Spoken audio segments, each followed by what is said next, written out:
Bonjour à tous, nous poursuivons avec la 8e Mishnah du 8e Pérec. La Mishnah nous dit Dam tmimim bedam ba'al mumim, dans le cas où c'est le sang d'un korban tamim, c'est-à-dire d'un korban qui n'avait pas de défaut, qui était donc cachère. Donc le sang d'un korban qui a été aspergé comme il fallait, qui est cachère.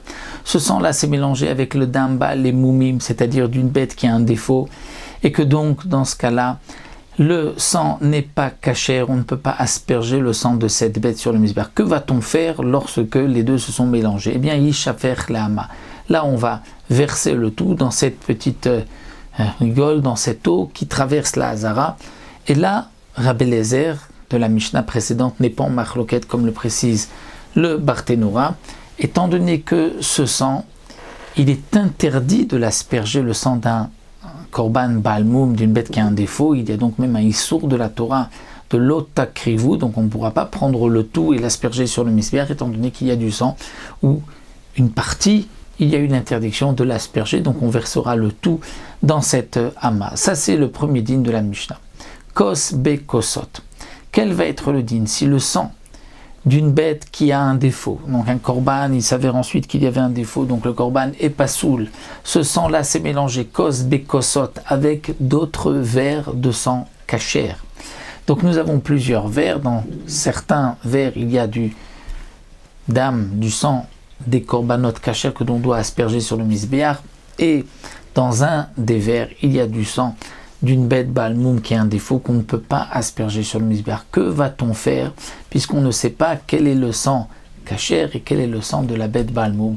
Prendre le tout et l'asperger sur le misbéach, on ne peut pas, étant donné que il y a le sang balmoum où il y a une interdiction de l'asperger sur le misbéach. Dans le cas où ce sont plusieurs korbanot shlamim par exemple qui sont cachères et le sang s'est mélangé, on ne sait pas c'est le sang de quel korban, nous avons vu plus haut qu'on peut asperger en pensant que bon, ça c'est chaque sang qu'on aspergera sera pour le korban de son propriétaire. Mais là, nous avons du sang balmoum, donc qui n'est pas caché, qu'on ne peut pas asperger sur le misbéach. Que va-t-on faire?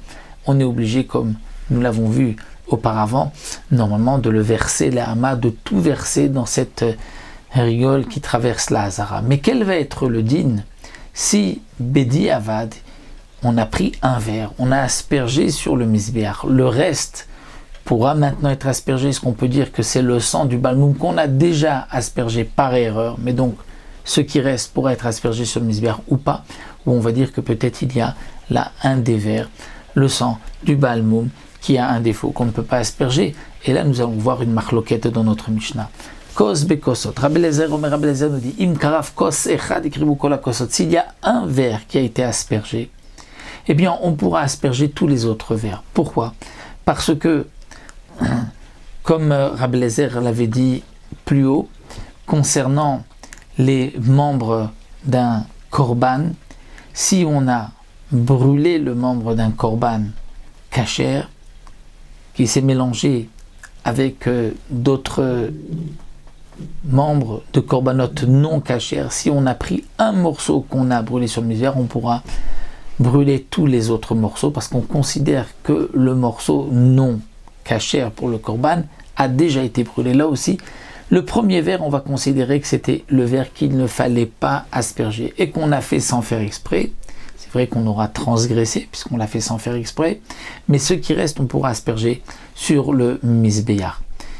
Les chachamim disent non.